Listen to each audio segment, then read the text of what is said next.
First at 5:30, for the first time in nearly 2 years, the Army Corps of Engineers has started releasing water from Lake Okeechobee into the St. Lucie estuary. WPTV's Megan McRoberts explains why this disappointing news is coming at the best time for the estuary to weather the hit. From a perspective not everyone gets to see, Jackie Thurlow-Lippish closely tracks every visible change in the St. Lucie River.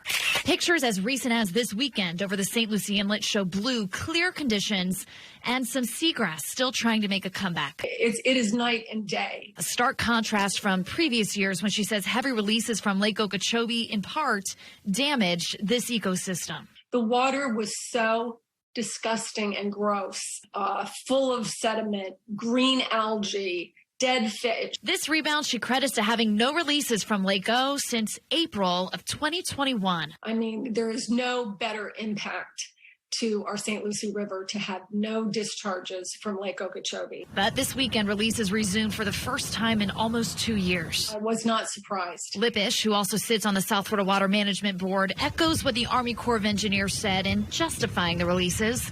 Water just wasn't receding off the lake fast enough following Hurricane Ian. The lake level still resting around 16 feet.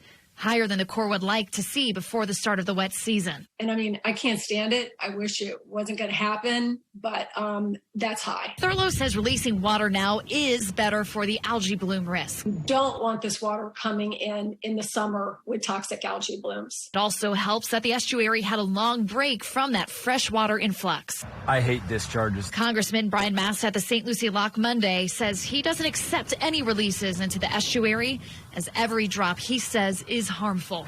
They create the situation where moving into this summer, if our estuary is fresh instead of salty, that we get toxic freshwater algal blooms. In a letter to Army Corps leadership, Congressman Mast gave, quote, tepid appreciation that the Corps lower the lake before the wet season, but wrote the low-level releases planned have little effect on the lake level, but massive impacts on the East Coast ecosystem. If you stop abusing the estuary, nature is meant to heal. Now the wait begins to see how long the releases will last.